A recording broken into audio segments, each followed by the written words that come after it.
Tuesday. And yes, this morning we bring to you live reactions of the Nigerian people from Nigeria. So wherever you are, thank you for joining us. We are live, and this morning we have two beautiful topics to discuss. With me here, I have Mr. Matthew, who will be helping out to help dissect, analyze, and of course, do due diligence to the topic of the day. Yesterday, a brother of Fayose advised Tinubu to release Nnamdi Kanu. In fact, he has said he should make Nnamdi Kanu a political machinery, just as Tompolo is today, that he should make Nnamdi Kanu his ally in the eastern Nigeria for vote in 2027. So this morning I'll be collecting the reaction of people. It's a good advice from Fayose. And then the other topic is a former governor of Fayose has come out to reveal to Nigerian people that the people who are stealing the oil in the Niger Delta are mostly living in Abuja, Lagos State, and so many other Western states. So, welcome, Mr. Matthew. Mr. Matthew, thank you, Mr. Matthew, for joining us. Thank you for having me. Yeah, Mr. Matthew, Fayose's brother advised Tinubu yesterday. He said, release Nnamdi Kanu and give him a contract in return for vote from the eastern region of Nigeria. That he guarantees Tinubu that if he does that, Tinubu will, without a doubt, take over the whole of eastern region. Do you agree with this? I think it's all over the news that the younger brother to the former governor of State Fayose have acknowledged the president that he should release Nnamdi Kanu and give him contract as a way of magnetizing vote from the southeastern part of the country come 2027. But what is clear is that most Nigerians across board, both from political class, traditional rulers, regional leaders, have been asking the federal government to see to the reason why Nnamdi Kanu should be released, particularly for the purpose of peace in the southeastern part of the country. But this latest one is coming from the younger brother to Fayose, asking the president to release Nnamdi Kanu, giving contract, just as Jonathan treated Tompolo when Tompolo was given contract to man oil infrastructure. But however I look at it, one thing is clear. I don't think Nnamdi Kanu may accept contract from the government. Are you so sure? I said I don't think. I don't know. Okay. But if eventually he's released, I have a feeling that the person that released him, he will not pay him evil for good. Because invariably it was Buhari's government that arrested him. So if this government releases him, I don't think he will want to hurt this government. I think in any way, and not his position to take decision for him. But however, I think what is paramount is peace in the southeastern part of the country. If releasing him will engender the peace that is needed in a democratic environment, I think it's the way to go. Because the constitution is very clear about the welfare of Nigerians, and the welfare will not be guaranteed in atmosphere of rancor, in atmosphere of chaos, in atmosphere of insecurity. As we speak, if you are opportune to visit the southeastern part of the country, you agree with me that peace have virtually eluded that region. And so many people have spoken that if not people speaking, not just people speaking, we have even seen Nnamdi Kanu himself come out to say, if I am released in 2 minutes, insecurity is will come down. So I think if every stakeholder, everybody is pointing towards one direction, I equally use this medium to plead with the office of Mr. President, the presidency, and even to the president himself, that let us see to the release of this man and see whether it will bring down the insecurity in the southeastern part of the country. Because for me, life is sacrosanct. And if we are seeing wastage of life in the manner we are seeing in the southeast, it doesn't please anybody. Because life we cannot create. There's no point allowing it to waste when it is avoidable. And there's one thing Fayose's younger brother said. He said, let us look at the money we are spending in managing security in the southeast. If releasing this man will bring down the money we spend in managing security. Is it not even better so that that money can be channeled to other areas? Because that under Yaradua, Okay. federal government at the point went all offensive against oil people who were sabotaging critical oil infrastructures. You may call them militants. Then at a point, in the wisdom of the then government of Yaradua, they said, let us go by way of amnesty. And before you knew it, insecurity came down. The billions of naira they were spending on insecurity, flying fighter jets to bomb Baramatu, to burn oil communities, they stopped spending it. If you even look at the 4 billion monthly contract to Tompolo, that is not even say Tantisa Security Services that is linked to Tompolo. If you look at that amount compared to the amount government hit had to spend in managing security in that region, you know that it's a win-win situation for the government. So in the same vein, if allowing this man to go, insecurity comes down, and the money you are using to manage security situation, you now channel it to other areas. For me, I think it's better. I think it's better. Okay. Yesterday we saw what happened about a case regarding Nnamdi Kanu. The 1 billion naira suit that Nnamdi Kanu is making against the federal government has been thrown out by Justice Omotosho. Do you think that is justifiable? And then lastly, the question of those who are losing our oil are living in Lagos and Abuja, yet the EFCC and the Nigerian police force still cannot hold them. Okay, let me start from the last question. Okay. This is not the first time we have seen such allegation. Yeah. I'll call it an allegation because they are not proven. But it's no doubt that the high and the mighty get themselves involved in oil thefts. They only have their lieutenants in the field who perhaps engage in the activity. Don't forget that even Asad Gobo raised the issue the other time, where he challenged the military high command that their personnel are involved in oil bunkering. This is not the first time we have seen such. Even the days of men, when men were being accused, I'm talking about emancipation of Niger Delta, movement for emancipation of Niger Delta. There were issues that were raised that military personnel, the top hierarchy, are involved in oil theft. So I think it's something the government need to look inward, because you cannot be accusing other people and you are sending your personnel. Even when the current FCT minister was the governor of Rivers State, a similar issue arose.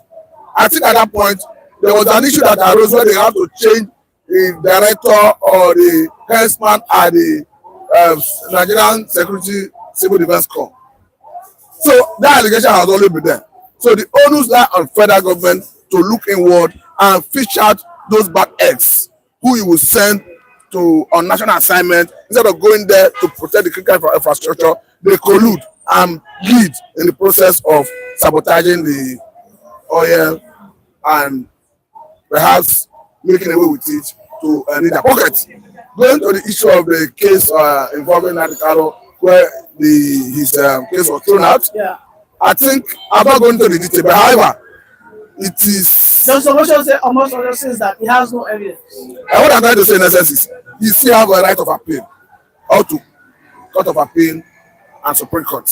So if you feel justice was not met, was not served, I think his lawyers, the legal team are there to look at the issue and know the right option to take. I'm not in the legal team, I'm not even a lawyer to start with. So it's not in my position to start speaking on behalf of Nnamdi Kanu. So his legal team should know what to do in that regard. But what I'm trying to say in essence is, they have right of appeal that they can decide to explore, even up to Supreme Court. So lastly, we saw the drama going on in FCT, where Wike come out yesterday openly and says that he will defeat Ireti either by hook or by crook, that come 2027, he will do everything possible to bring out Ireti Kingipe, just as he did in Rivers State. And this is in response to what Ireti Kingipe said on one of the media outfits early in the morning yesterday. And also, likewise in Edo State, we saw what the president said, promising the Edo people that Edo State will be recovered.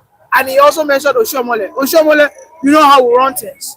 And just this morning, the INEC chairman has said that if some flood have washed away 4,000 beavers that will be used in Edo election. I mean, are you sure that APC will not recover Edo State with what we are seeing? It means it depends on what you mean by recover. In the first place, let me address the issue that came from Mr. President himself, because I was surprised when I saw that video making the round.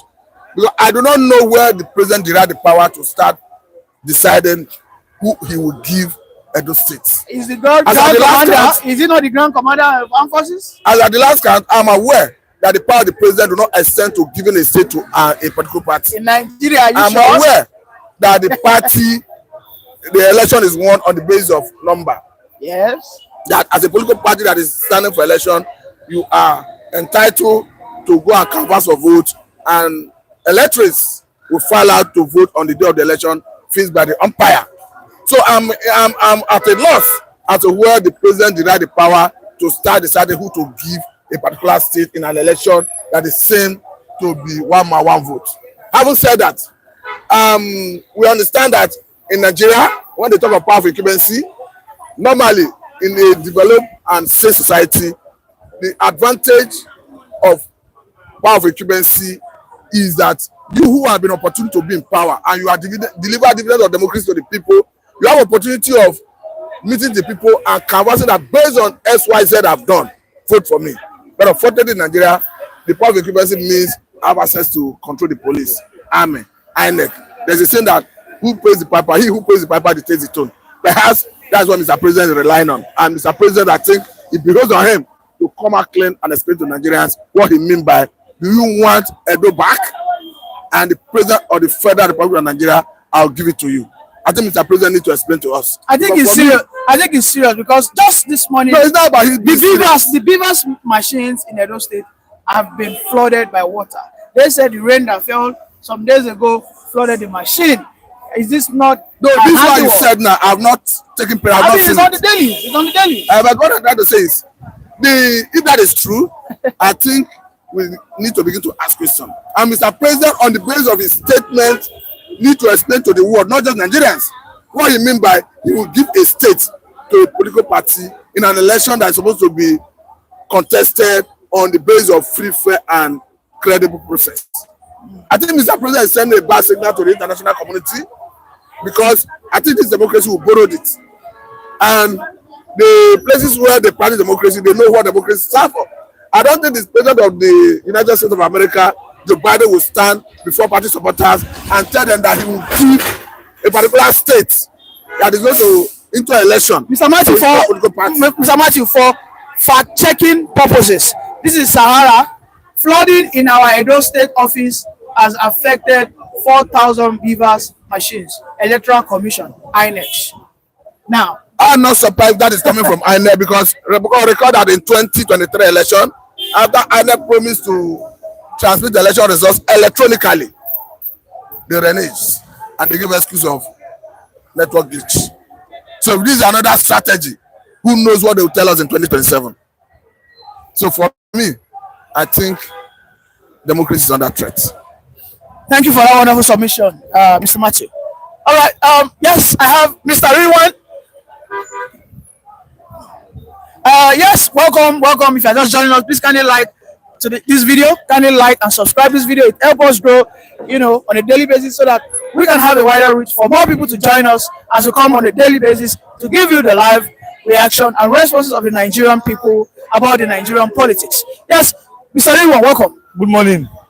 Yesterday, Bola Ahmed Tinubu, or some days ago, said that Edo State, you know me, yes, I will deliver Edo State. And surprisingly, on July 1st, a rain fell and about 4,000 beavers machine in Edo State has been affected. Does this has anything to do with Tinubu? In Nigeria, the more you see, the less you know. The more you look, the less you see. Real natural disaster, but beavers, that's a man-made disaster. It's a sad development. Nigeria is the kind of country that if you don't want to laugh, something must make you laugh. Because how would this see the word from our president is very unfortunate. A Democrat does not talk like that. You will deliver. You can't deliver. It is people will say that will say, okay, for example, maybe you don't want the PDP anymore, you don't want the Labour Party, to then we want APC. But like Nigeria, look at Nigeria's situation now. will a normal human being say that we want APC? That would be, I don't want to insult anyone, but that would be with the amount of hardship, inflation, hunger, and poverty in Nigeria. How many Nigerians will say they want APC? So I don't know. I don't know where that confidence is coming from. But like you said, that rain yesterday. No, rain is natural disaster. The one that is unnatural is the beavers. 4,000. We'll do it again. 4,000 beavers. Wow. So what are you going to use in those states? If 4,000 beavers can be flooded by rain, then why is the beavers kept inside the rain? Well, I don't know. I'm asking you. And why are the opposition party quiet? And that is the problem. That's the reason why I spoke about this seeming state, like I don't know, Peter, we spoke about like seemingly state capture. Or if, for example, I know that the people they don't believe in Godfatherism. If, for example, ABC is able to capture Edo State, then I give up. I give up because people are suffering and everything. And like the government is paying this 7,000 salary. So if that kind of people now leave that party and now vote, for example, even the obedience movement was following family in Edo State. Yeah, that's true. The obedient headquarters in Edo State. And so if, for example, they say we don't want the PDP, we don't want the Labour Party, and ABC now win Edo State, I'll stop talking about maybe election in this place. Then let us just agree that something is wrong. Because how will you keep a beavers machine that flood will now affect them and everything? Where have you kept them? And knowing fully well that we are in a rainy season. We are in rainy season in Nigeria. That means even if there's a way that flood will find a way to that place, that those of you to block those floors. But then in Nigeria, like I said, the more you look, the less you see. So that's a very, very big problem. And now, our politicians, why do you take advantage of everything? You take advantage of everything now. So we pay the people this money. Now there's even a short time. Oh no, September is the next election. We are in July already, August, just 2 months. So if there's a way, if they can now, for example, find a way to postpone the election to a later date, then you think they would rather postpone or go through the manual process of election? You think they would rather postpone over going through the manual? But we see that the manual process is there are cases of fraud, there are cases of how do I put it? There are cases of this. But Mr. Riwan, in the Electoral Act, it is clearly stated that perhaps in a situation whereby due to force majeure the beavers does not work, then we should revert back to our manual process. So that, I think, for me, I'm only asking, I mean, in accordance to that electoral act. I understand. That's very unfortunate. Understand? It's not that there's no beaver, it was rain, flood. So that means okay, it is rain, it is not Tinubu. That's what we said. Tinubu cannot for it. It's rain and fell. We are not trying to link it to what Baba said. Baba said, I will give you. I can only give you money. You cannot give somebody a state. I can give you money, take money, but I cannot give how to use a state. A state is not money. Edo State, I'm giving you Edo State. And I like and he said it and the rain fell. And the rain fell. That affected the flood. I think he's a prophet. He's a prophet. So you know, like I said, I wish that there's a man who call Edo Lagos was here, because they always say Edo Lagos. I'm looking at that election. If truly Edo will be Lagos or Edo will not be Lagos. But I don't want to see Edo being Lagos. I want to see. If people decide, okay, we want to vote for APC, no problem. That's their right. I want to see a fair and transparent election that the will of people will prevail. You know, you can't be giving people stick. I want to give you a state. No. You can't give APC this. Don't forget that Wike is now in FCT, and yesterday was boasting and gallivanting that FCT, I am in charge, and Ireti King Bigbe will be kicked out. Imagine. So, I mean, you are saying that a state cannot be given. This is Wike telling you that, oh, hi. That's so, like you always say, that's one thing I like about you, that Nigerian youth are very, very, very, very irresponsible and maybe useless, majority of them. You can't be making such a statement. You are a minister, you are not elected. She is elected. But a minister is not telling a senator, a senator, that I will make sure that you are not re-elected. So are you the governor? Are you the people of the state? Mr. Riwan, are you? One of our reviewers is saying that under Tinubu anything can happen. Though till tomorrow, I trust the Edo people. I'm saying. You still he is trusting Edo people. Yes, Do you trust the Edo people? No, I know. I've lived with people from the southeast and Niger Delta. The Edo people too. Those ones, they don't have time for Godfather. That's what I'm looking at. If Edo can be captured, then I'll just give up. You don't think Tinubu can capture those things? Yeah, no, they have their own mind. They have their own spirit. And you don't know this man is called Jagaban for a reason? That's what I'm saying. So let me see who holds the state between the people and then Jagaban. Then I cannot go forward and commenting that. He spoke yesterday, rain fell today, and you are not still afraid of him. He's not God. Rain is natural. It's natural. But what's not natural is the beavers. So how are we able to link beavers with the rain? It's something that I cannot place my hands on. But on the most serious note, the other people I know them. I trust them too. I've lived with them. You can't force them. You can't push them. That's why I say I'm looking. Edo election we speak a lot about Nigeria going forward. If Edo can be captured, my brother, I give up. Yesterday, Obaseki and Sanwo-Olu were dining together. No politicians. I mean, these things are becoming clearer, and I don't know what's going on. Why is Obaseki and Sanwo-Olu? What are they doing together? No. Let's not be serious. Politicians are friends with themselves. Politicians, they're even friends. Are you sure they're not plotting against Labour Party? No. Even the both of them, they want the candidate to win. Obaseki wants the candidate to win. So they want the candidate to win, right? But it's APC, it's PDP. So there's no plot anywhere. No, people say that PDP and APC are Siamese twins.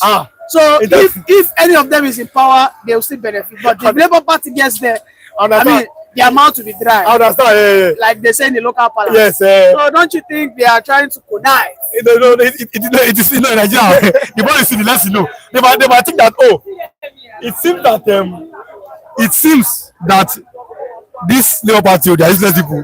Let's find a way to come together so that, like you said, contract will be rolling. Because we get the perfect example now. We get supposed to be in the PDP.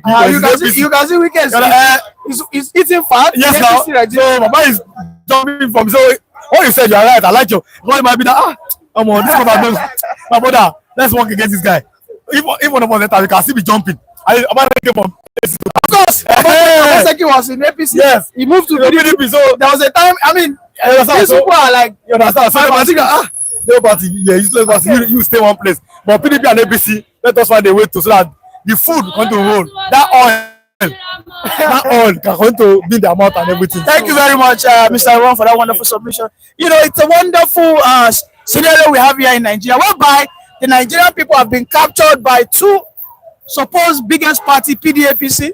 I think it was a revelation we had during the campaign season when the current president, maybe it was when they say out of mind, you speak, when he mentioned PDAPC.